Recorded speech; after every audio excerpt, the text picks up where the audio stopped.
Hello, I'm Mitch.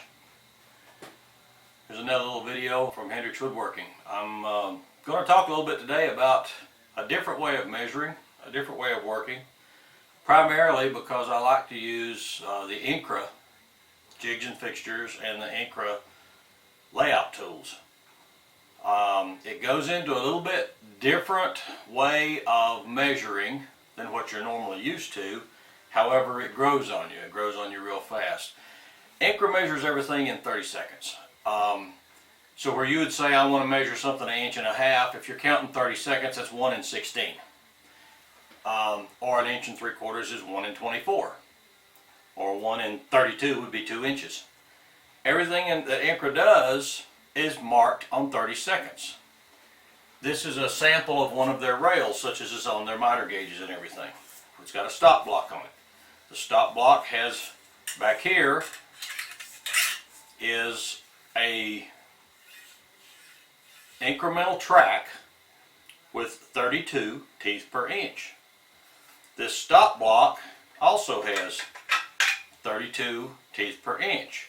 So when I put this on here, if I move it 1 tooth, I've adjusted it 1/32. And I'll get a little bit closer with the camera here and show you in a little bit. Even the scales across the top of these, they're marked in 30 seconds. So once you get used to this, it kind of becomes what I call a no-brainer. I had a friend of mine that we used to work in the shop together a lot, and I'd say, "What do you need?" He'd say, "Rip me a board 1 in 15. Well, I knew that was a 30-second less than 1.5, but you don't think that way because the table saw fence, the miter gauges, the layout rules, everything has 32 on it. So when he says 1 in 15, I mark my part at 1 in 15, or I set the fence at 1 in 15. Going along with that, I'll go over these a little closer. They've got layout rules. They've got holes in the rules that a 0.5 millimeter pencil will fit through that. You can slide that right down the side of your part, such as right here. You just slide it along. You lay your part down, put your pencil in and slide it, and you make a mark. That's available in, they actually have an 18, which I didn't bother to get, 12, 6, 3 inch. I carry this one in my other apron in my pocket right here a lot. Here's a complete layout grid. A protractor, every one of them's got this back on it, so everything can lay easily on the back, and it lays square.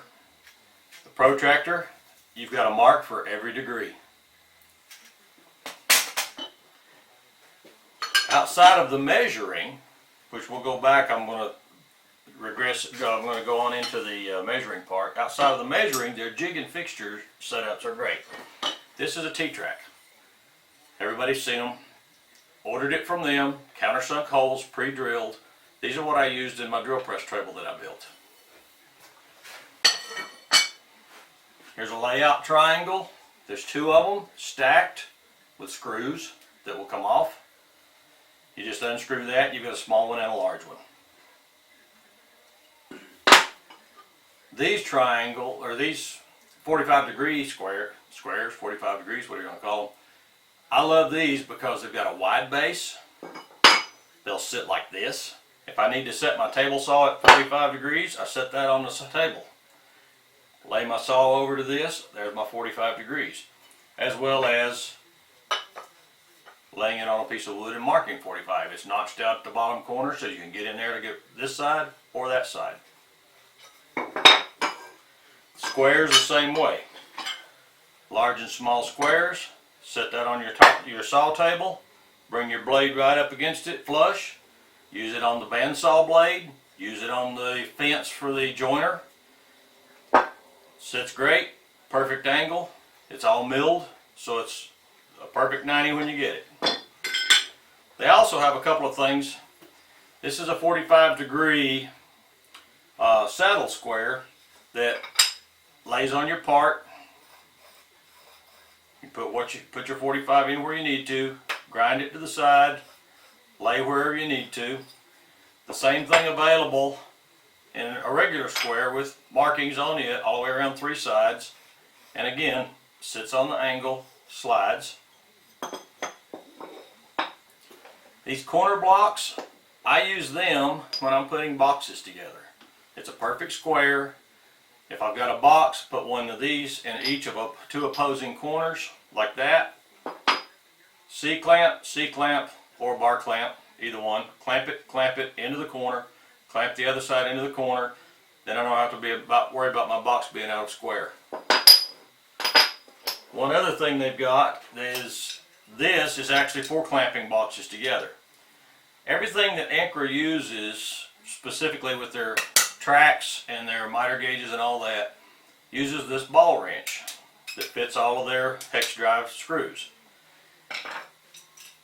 If I'm going to do a 45 that needs to be glued up, it'll actually go into here and you line this thing up.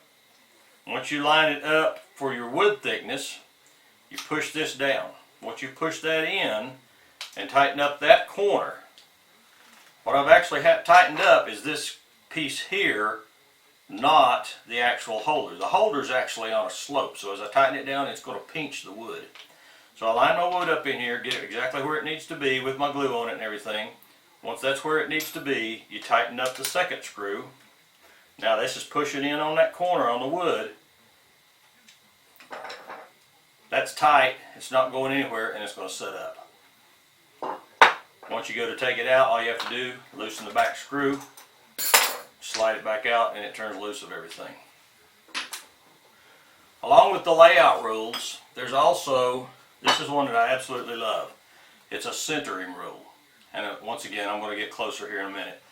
This centering rule is marked at 0, 6 inches here, 6 inches there. And because it's in the 30 seconds, if I want to center it on, say, a piece of wood, I can lay that on that piece of wood and look at it and go, okay, well, I've got 20, 30 seconds that way, 20, 30 seconds on that edge, so I got a plus 20 and a minus 20, and guess what? 0 is right in the middle. Great for finding the center of any board. And there again, the same thing's available as far as the regular rulers, marked in 30 seconds with actual holes that you can use with a pencil in the 30 seconds, 12 inch, 6 inch, and 3 inch. This is the same thing, but it's on a corner, made to lay across the corner of a piece, so you can mark on the corners if you want to, and there again, it has holes through it. One of the other things that Incra's got that I absolutely like, everybody's seen story sticks. Typically a story stick, you just grab a piece of wood and you make marks on it. This one has actual pencil slots on adjustable slides. It's got a stop block, and you can use, if you wish to, flip stops on it. So you can lay this on your part, adjust it where it needs to be, and you say, okay, now I've got all my measurements marked on a stick.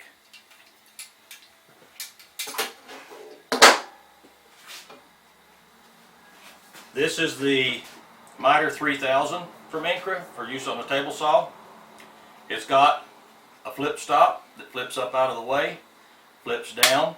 Once again, 32nd of an inch incremental track, 32nd of an inch incremental track on the back of the stop. You loosen it, you move it, put it where you want it, and you can hear it there. Locks in a 30-second, you can move it a 30-second. You lock it down, flip it up, square the end of your board you're going to square, flip the board over, put it against your measured mark, cut it, and you cut it to length. Repeatability, and you can repeat a lot that way. This has adjustments to 1/2 of a degree. This has notches on this side, there's notches here, and you can loosen it and you move it in 5 degrees. It's got positive locks at your 45s and your 30s, and you can move it individual degrees if you need to. This is the miter 3000. There's also the miter 5000, which actually is a miter 3000 incorporated onto a sled. So there again, there's the flip stop. Longer fence. You can lock it down. You can adjust it to any angle you want and lock it at that angle. I primarily use this one at 45 because I've got another sled that I do all my crosscuts on. But basically it's the Miter 3000 attached to a sled.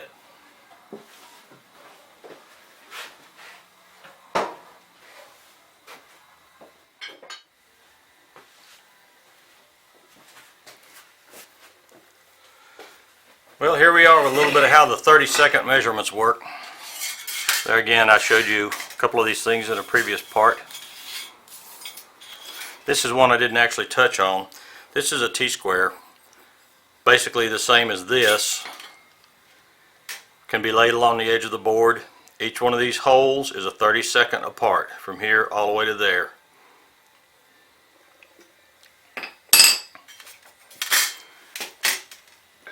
Now, to show you how these things work, this is marked, you've got 0, 1, 2, 3, 4, 5, 6, and then on the edge you have 0, 1, 2, and then of course 3 at the edge. On this 1 through 6, as you can see, these slots here that you can mark this way in, these holes here that you can stick in to make a mark, and if you need to mark like this for marking and layout, if I want something that's 1.5 inches, I lay this right on the board. I stick this in the 1 16, which is 1.5 inches, right there. Or I mean, it's 16, it's a half. And then you just slide it on the board. Now that marks it 1/2 inch. If I needed it at 1 inch, I just put it in the hole next to 1 inch and I slide it. There's a mark at 1 inch. That's 1/2 inch, that's 1 inch. This board was ripped on the table saw at 3 inches.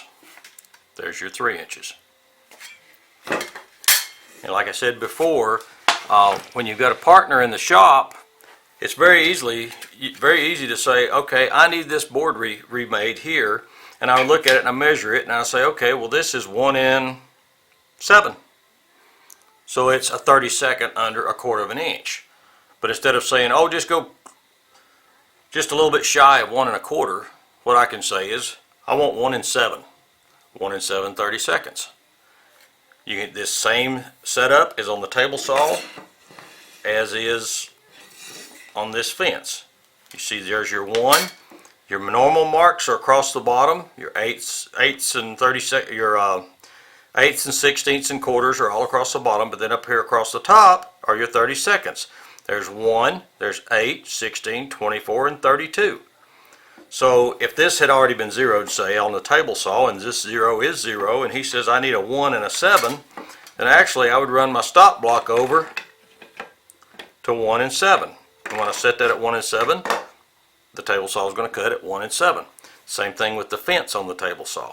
The fence on the table saw has the same type setup. It uses a lead screw instead of these, but the lead screw is actually a rotating rod with 32 teeth per inch. It gives you the same thing with the exception of, as you rotate the rod, you can micro adjust between 30 seconds. I virtually never use a tape rule on my saw anymore. Once the saw is actually set up where I want it to be, get 0 where it needs to be, I just use the rule on it. It locks down at a 30-second, and I hardly ever need to be any more accurate than a 30-second. If I do, it's adjustable to a 1,000th with the vernier, but by being adjustable to the 30-second, I can repeat that 30-second until I readjust my saw, which hasn't been done in like a year. Everything will be the same. I can cut a 5 and 3/30 seconds board today, and I can come back in 2 months and cut a 5 and 3/30 seconds board, and you can take a micrometer to them and they're the same. This corner rule, as I was showing you, is similar to the standard rule, but it's got marks up here on the corners where if I needed to mark the corner, I can get it here and here. So I've got it both wrapping around the corner, so I've got a mark on both sides. Comes in handy for that. Now here's the sweet one, the centering rule. If you could see this board, I don't know what, this was a cutoff from another job. That's actually where I was, that's my setup block for several router setups. But if I take this and I look and I say, okay, I want to split the difference. I've got 3 and something here and 3 and something here. Well, right here I've got 3 and 6 30-seconds on this side. I've got 3 and 4 and a half 30-seconds on this side. So now I go to say 3 and 5 30-seconds, 3 and 5 30-seconds, 3 and 5 30-seconds. So once I get 3 and 5 30-seconds on both sides, I know that this is 0. I can mark it here. I can put my pencil in here and do this to get a single mark. Once I get the single mark, I can actually come back with a square and lay it right here and say, okay, right there's the center of that board by using the centering rule. There again, we'll move on to some of the other equipment such as the saw and everything, and I'll show you how it sets up. And like I said, not only does the fence on the saw is that way, but so is the miter gauge. I'm looking at 0 right here. So I take this flip stop, I can put it on 0 right here. Once it's on 0 right here, I set this to where I just clear the blade. I loosen these two here and I slide this bar until it just touches a tooth. Once it just touches a tooth, tighten it back down, and I am 0 here. If I need a board that's 6 inches long, I just come over here and set this at 6. And I've got 6 inches from there to the blade. If I needed to square it first, raise this up, I do my squaring operation, I drop it down, and I cut the length. And there again, a little bit closer view of this. As I was saying, this adjustment here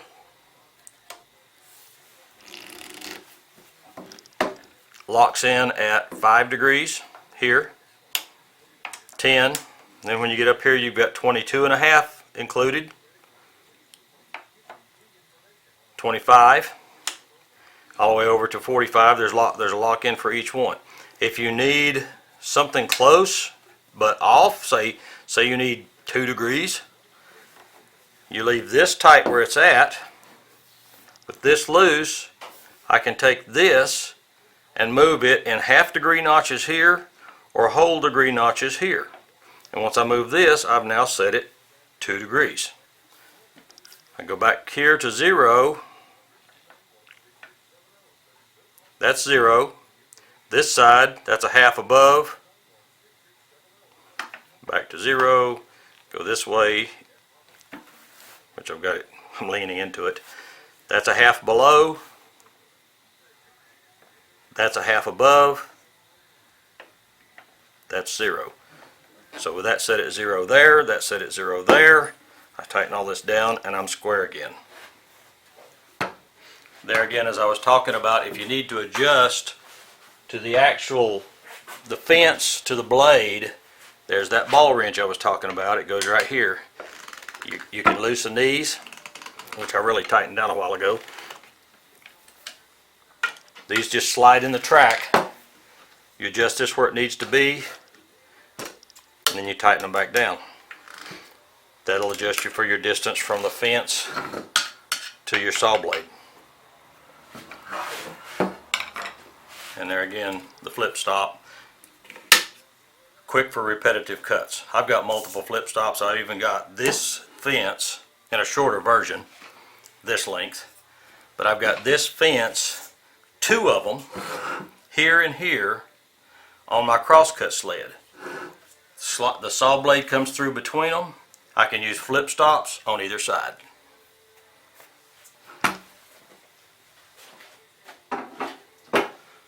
So now we'll move on to 1 or 2 of the tools. Here's a look at the drill press table. I actually made this by gluing a couple of pieces of melamine together. I ordered T-tracks with hold downs and put them, the ones we looked at in the other video, hold downs to be used wherever I need them. A fence. The fence is the same as what I had in the original display.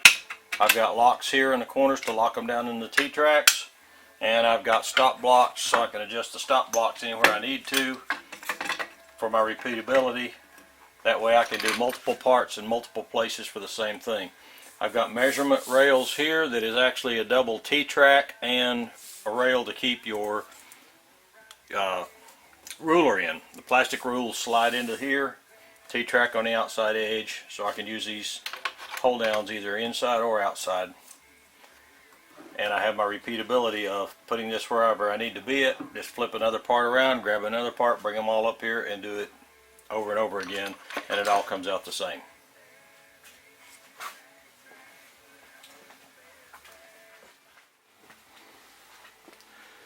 This is the router table. I ordered the tabletop through Incra, and I've got the router lift through Incra, which uses a crank to raise it up, and there again with Incra, that's a 30-second up, 30-second down. 32 turns is a whole inch. There again, following their same thing as a 30-second, everything's adjustable in 30 seconds.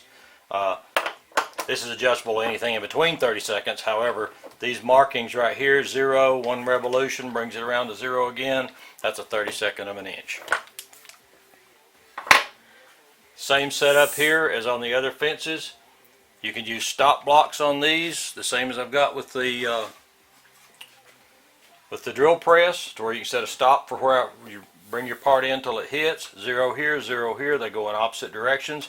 This is actually one, I'm not sure if they still make it. This was called the twin linear, which can be used for joining operations because I can independently adjust these fences forwards and backwards or flush.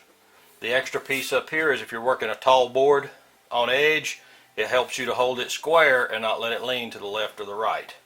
And there again, this fence is called the twin linear. Let's look around at the other side of it. This is the twin linear setup.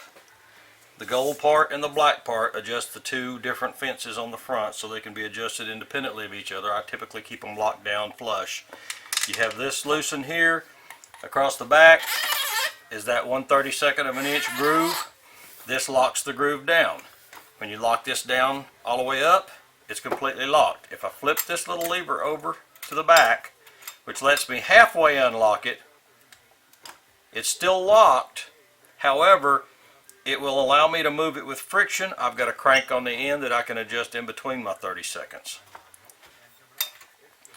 The rule that it's got on it, there's a bezel here. It's kind of hard to see from there. This, if I set it all the way over to 0, I don't know if I can with that router bit or not. Right there is 0 on this tape. This tape is magnetic, so you can adjust it. If you get this thing mounted and it's not exactly, you don't have to worry about getting this mounted exact. You just get it straight, and then you adjust the fence to the center of the router bit, and then you just move this as you need to get the 0 to where it's in under your bezel. Once your 0's in under your bezel, everything's locked down, everything's cool. That is 0. If I want to back 1 inch off of the center of the router bit, I just move it to 1 inch and lock it back down. Now I'm 1 inch away from the center of the router bit. This rule here, there again, is in 30 seconds and in standard. And by measuring in 30 seconds, if I know my router bit needs to be 1/17 away from center, then I just go to 1. There's 16, 17, and lock it down. Now I'm 1/17 off center.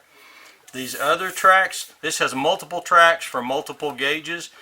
These gauges are for what their dovetail system and everything set up for this fence. I can get different bits and use different gauges, and the reds and the blue will be my tail cuts and my pin cuts if you use the router to make dovetails.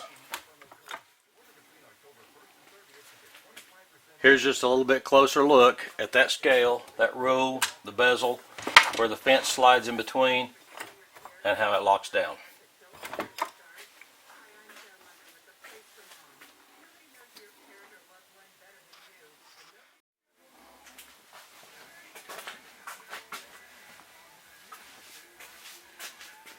Moving on to the table saw, I'll show you this right quick before I get it off here. This is the sled that I made. I followed David Marks on Facebook. He also used to be the guy that used to do the Woodworks TV show on DIY about 10-15 years ago. He did 6, I believe it was, seasons of it. This is a design copied from his sled. I really like it. the upgrade difference I made to it, I put Incra hardware on it. As I was saying before, I've got these two fences are both square and to the blade, and there again you can use the flip stop to set it up and set your distance of what you need to do. As I was showing earlier, let me do it from the back side just so it's a little bit easier to see. I'll put this over here and I'm going to set it somewhere near 0, and then I'll tighten it down, and this is how I zero the flip stop to the blade. I slide this little bar back, I'll bring the blade up to where I've got a tooth right here, bring up here, get it alongside of a tooth, slide the bar over just till it touches the tooth, and tighten it up. At the same time being set on 0 on this ruler scale right here on the back. So now that is 0. If I need a 2-inch cut board, I bring this over, I set it on my 2 inches, tighten it down. There again, it's on 32nds of an inch, everything's on 30 seconds. I have 2 inches from that to the blade. Out this way or out that way. This is Incra hardware. You can buy this on the website at Woodpeckers, and I've got extras of these because I use them everywhere. Now let's get this thing out of the way and I'll show you a little bit of the other stuff.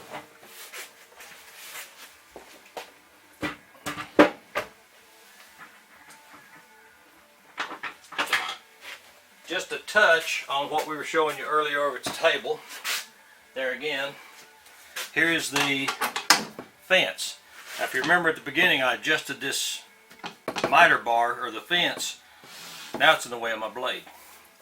There again, there's that ball wrench that loosens these. All I do is loosen these up, slide it to where it just clears the blade, and tighten it back down. And back to the same adjustment I just did on the other one. I bring this over here. I can set it to where it's pretty much close to the blade. Adjust these to where it just touches a tooth. Tighten them back down. Adjust my ruler by sliding it to where 0 is right on the edge of my mark. And now my miter gauge is set back to where 2 inches, 3 inches, whatever I set it on. That's what I've got between the blade and the flip stop.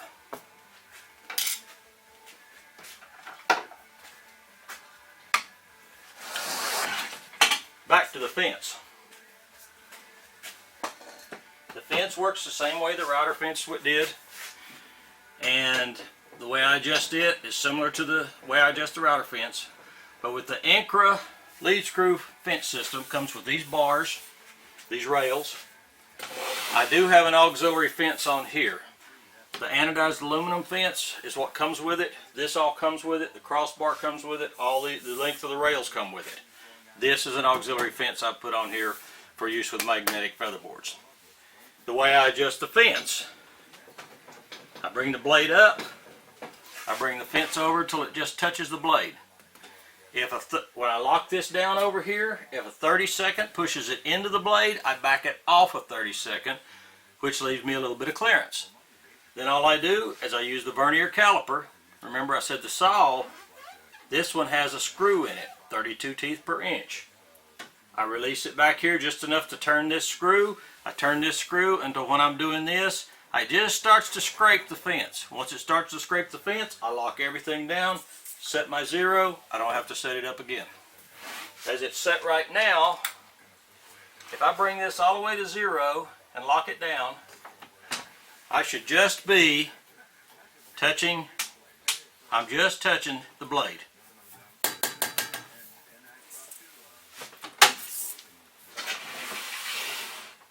And we'll move to the other side where you can see the bezel.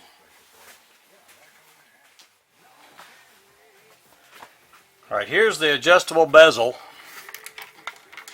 or the bezel where the adjustments are made. The tape, like I had showed any other ones, here's a metal tape. You can lift the tape up and adjust it just like you can on the router. Multiple tapes for setup that I use for setup things, like if I've got a fence on this side, or say if I'm using a a key cutter for cutting the sides of corners, and I'm using a jig. I can set one of these other rules up for the jig that I'm using, and then I don't have to lose my zero adjustment on the metal scale. These other scales I can use for sub features. And there again, I move this. If I set this exactly at 6 right here and lock it down, I've got 6 inches between the fence and the blade. If I need to rip something 10, I just slide this over to 10. Lock it down, now I've got 10 inches. Once that zero is set up, like we said to start with, you don't adjust it anymore. And it's true. It's a true fence. It true locks down in 30 seconds. Even if the two teeth are not exactly alignment, when it comes down, it'll jump over and it'll line up. So even if you're somewhere between the two, between a 30-second and not exactly on, it will pull it back to that 30-second. It'll pull it this way or it'll pull it that way. If it pulls it up one too much, all you do is you back it off a 30-second and do it again. Bring it over to 9. You get pretty good after a while where you can put it right on the line, lock it down, and trust it completely. Here's the business end of the saw where I work from. As you can see, fence here, that's there. I'm going to go around behind it and work it backwards a little bit so you can see how I operate it. But there again, the overall adjustment for ripping, it's just a matter of releasing, slide the bezel to where you need it to be. Once you've got it where you want it, say 1 inch, lock it down. I have 1 inch between here and the blade. If I need all the way up to a 32-inch board, bring it all the way out to here, lock it down, I can rip 32 inches off of a sheet of plywood. Fully adjustable between the two. If you need to, I don't know if you can see it there, I'll get it all the way up. And you want to lock your fence down, this knob right here will secure the fence and lock it so it can't move. What I have done before, which some people will tell you a trick, some people set their blade, and it's okay if you're ripping on the back side of the blade all the time, but somebody will set it, some people will set it to where their fence actually is wider here than it is there, about the thickness of a dollar bill between the back of the blade and the front of the blade. Some people do that to try to keep the board from climbing up and coming back at you. Problem is, if this side's just as wide, it's going to do it on that side instead. But just in case if you decided to do that, there's just enough slack in this. I can pull it, I can lock it down, pull it just a little bit to tweak it, and lock this down, and now I've got that run out. Release it back, and now I'm square again. Well, I hope you've enjoyed this little bit on the Incra stuff. I bought all mine from Woodpecker or from the Woodworking shows. There again, from woodpeckers.com. I like the stuff. The learning to, I don't want to call it learning, I guess adapting to use the 32nd of an inch terminology makes my work a little more accurate, a little less thought process, easier to divide. Instead of half and a quarter and half and 3/4, you just say, you know, half of 24 is 12. That's 3/8. And I just learned to think everything in 30 seconds. But I really enjoy the stuff. I hope you've enjoyed this little demonstration of what I've got here with the router table and the table saw and the drill press and the layout tools. And let me know. Any comments are appreciated. You can find me on YouTube at Hendrix Woodworking, Facebook at Hendrix Woodworking, and Instagram at Hendrix Woodworking. Thank you much, and look forward to doing you some more videos. Thanks.